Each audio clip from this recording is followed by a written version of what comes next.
This tutorial will highlight the workflow for creating an assignment shell, grading the content within Speedgrader, and reviewing the Gradebook functionality. Speedgrader is the Canvas tool utilized by teaching teams to grade submissions. If you have any questions at all, please submit a ticket to canvashelp@stanford.edu. Let's navigate to the assignment tool and click on the blue rectangle in the upper right corner for Add Assignment. Assign an assignment name. There must be content in the Rich Content Editor box to save and/or save and publish an assignment. So do add the assignment details within the RCE box.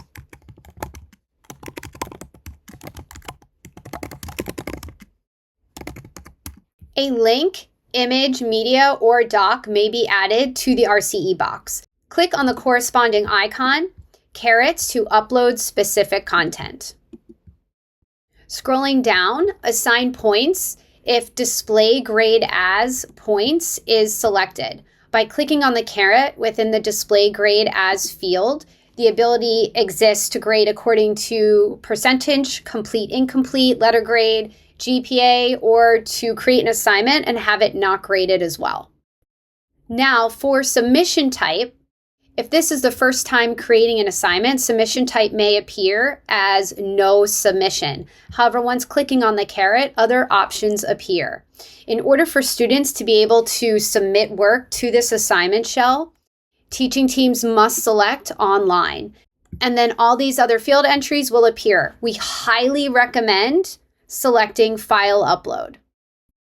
For submission attempts, by clicking on the caret in the corresponding field, teaching teams may elect unlimited or limited.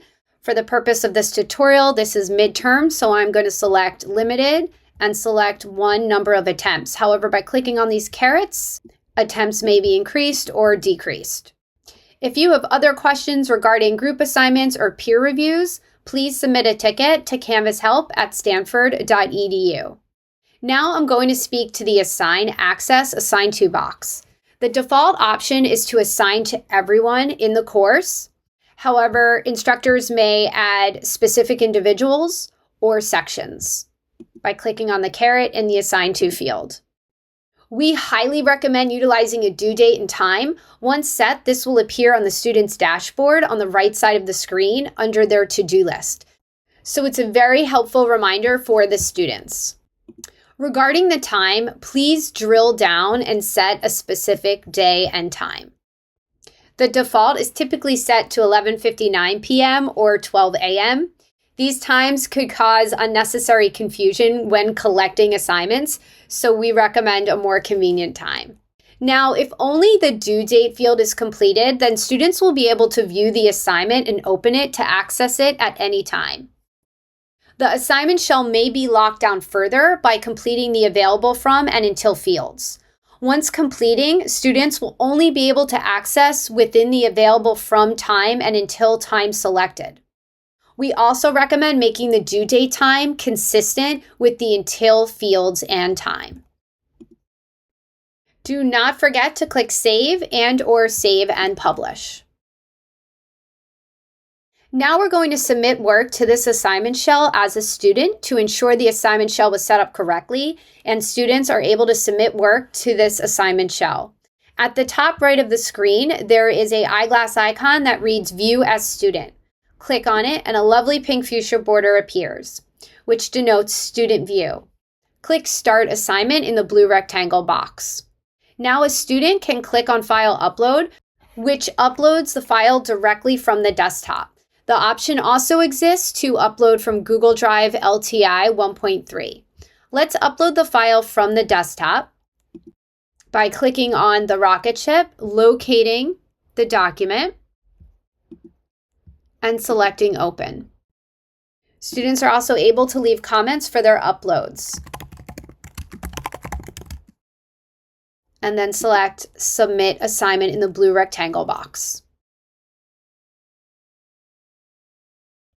Students will then be provided with all the submission details on the far right side of the screen. But before continuing, do not forget to leave Student View at the bottom right side of the screen. Now let's say the due date has passed and we're ready to review student submissions. We utilize Speedgrader. This is how submissions will be graded. Speedgrader may be accessed under related items on the right side of the screen. It is also accessible via the Gradebook, but I'll speak to that in a bit. So selecting Speedgrader. At the top of the screen, there is a red information box. We recommend always reading these information boxes first, for we utilize this space for pertinent information only. Speedgrader is not meant for multiple graders. Comments or grades could be overwritten if multiple graders are working at once. We do offer Gradescope. Gradescope works best for STEM courses, large section courses, and those with multiple graders. There have been Gradescope updates since fall quarter 2024.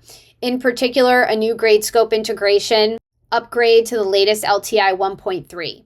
For more information, please submit a ticket to canvashelp@stanford.edu.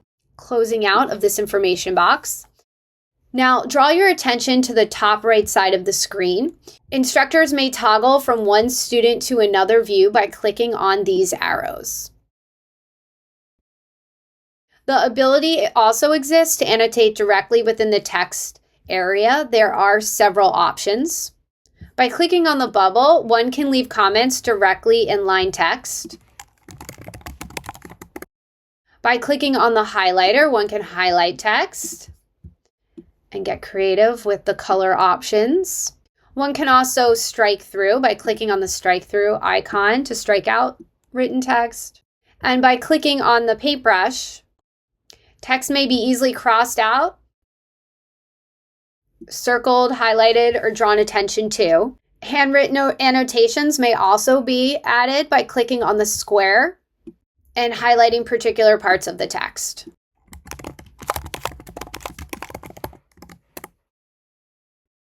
In the display panel on the right side of the screen, there are a few options. The link to the submitted file is accessible. There is an assessment box and the RCE box. The RCE box is visible and now expandable by clicking on the three dots. Options exist to add comments, links, and media. By clicking on the microphone, teaching teams can make audio comments. Speech-to-text microphone now recognizes other set languages, but only while utilizing a Chrome web browser. By clicking on the camera, teaching teams can record videos and screen capture with auto captioning, add files or content by clicking on the paperclip. Do not forget to click Submit in the blue rectangular box. Once doing so, a student will receive a dial feedback indicator on their end that comments have been left for this specific assignment. Instructors will also be able to edit Speedgrader comment drafts without first publishing the draft and then editing. Instructors will now also have the ability to manage visibility of grades and feedback for individual assignments.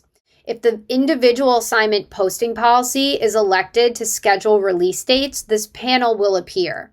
However, I'll review these settings when reviewing the gradebook. Now let's review the assessment box and default posting policy for the course. The posting policy for the course by default is manual. So once I enter a grade in the assessment box and click enter, a red oblong shape appears that states hidden. Also, if you look at the top left side of the page, there is an eye icon with a slash through it. This too denotes the manual posting policy, which means even though grades are being entered and they are feeding to the gradebook, they must be posted to all students at once. And this may be done in two ways. The first would be clicking this eye icon with the slash through it and selecting post grades. However, I prefer posting from the gradebook for a more holistic view of all those submitting work to the assignment. So navigating back to the course and select grades from the left-hand toolbar options. Now that I'm in the gradebook, search for the relevant assignment. Here I'm being reminded that I've yet to deploy student grades because the / icon is present next to the assignment title. Within the title field, there are many options. By placing the cursor on the assignment title, 3 dots appear. Once clicking on these 3 dots, the option exists here to message students who. This is quite handy. For instance, I can see that Liz Lemon has yet to submit content, so I may give her a nudge. When clicking on the three dots, there is also the ability to post grades. Dragging the cursor down and clicking on the post grade option. A panel will display from the right side of the screen, prompting me to confirm this selection. Confirm by selecting post. Once I select post, the eye icon has disappeared from the assignment title. The posting policy may also be changed to automatic for the entire course or for an individual assignment. To change the grade posting policy for the entire course, click on the gear icon on the upper right side of the screen. Click on Grade Posting Policy, select Automatic, and then select Apply Settings in the blue rectangle box at the bottom of the display panel. Now reverting back to manual, click the gear icon, select Manual, and then select Apply Settings. To change the posting policy for an individual assignment, navigate to that assignment title, click on the three dots, and select Grade Posting Policy, and switch to Automatic. Scroll down and select Save. While here, let's review the instructor's ability to manage visibility of grades and feedback for individual assignments. Navigating to a pre-created assignment shell, clicking on these three dots for Schedule Feedback in Gradebook, scroll down and select Grade Posting Policy. A panel will display from the right side of the screen. Scroll all the way down, and here is the option to select Schedule Release Dates. Click in the box and scroll down. The ability exists to grades and comments together or separate schedules. For the purpose of this tutorial, I'm going to select Separate Schedules. And here is where teaching teams will enter the grades release date and the comment release date. It's important to note when completing the day and time fields for grade release dates and comment release dates that comments must be released before grades. This feature requires a grade to be entered and manually releasing grades before the schedule release time, which takes precedence. So selecting a grade release date in the future. Again, it may appear tedious, but it is very beneficial to drill down and select a time. And now I'm going to select a comment release date before the grade release date. And again, tedious, but drill down and select a time. Do not forget to select Save. I'm going to navigate to a student Canvas page for this assignment. The instructor's course must be published in order for the student to submit work to the shell and view comments and grades for posted assignments. Side note here is that we do not recommend unpublishing a course once students have already submitted work to that course. Now let's navigate to Liz Lemon's Canvas grades page and scroll down. Now for the assignment shell that we just reviewed, there is a blue radial dial symbolizing that comments have been left for Liz Lemon. Clicking on it, a display panel appears from the right side of the screen, and Liz, this student, is able to view the comments. Now the /icon remains visible for Liz because the grade release date was set in the future. So based on the dates and times selected for the comments to be deployed and then the grades, Liz will be able to view the comments first prior to the grade. Let's navigate now back to the instructor view and back to the gradebook. We do recommend setting up the course and assignment posting policies before entering grades. As a best practice, we recommend setting the policies before an assignment with a due date becomes available.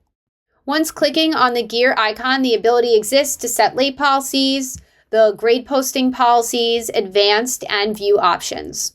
Within view options, this may be changed according to varying orders.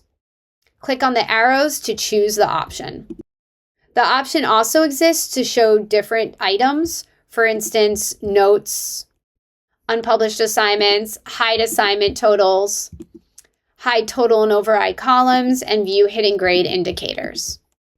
The status color may also be changed by clicking on the pencil icon and customizing. Xing out, there are also gradebook filters. This allows instructors to create filters that can be saved or used one time. By clicking on Apply Filters on the left side of the screen, one can create and manage filter presets. One can filter by start and end dates, submission status, student groups, and sections. Teaching teams may also submit an assignment on behalf of a student in the Grades tool. Navigate to the assignment title with the corresponding student row. Click on the dash. A grade box appears, but then click on the arrow. The students panel will display from the right side of the screen. Click Submit for Student. Click on the rocket ship or drag and drop the file from the desktop. Locate the file, select Open, and then select Submit. The file image will then display, and it will also state who from the teaching team submitted on behalf of the student. Another thing to note here is that grades don't manually or automatically push to Access. Teaching teams do have the ability to modify the Canvas gradebook export for import into Access. Navigate to Export and click on the arrow and export entire gradebook. The grading scheme may be set up so students have a letter grade. There are a few other fields that must be changed in the CSV file. For more information regarding this process, please submit a ticket to canvashelp@stanford.edu. For other tutorial videos, please visit gocanvas.stanford.edu. Have a lovely quarter.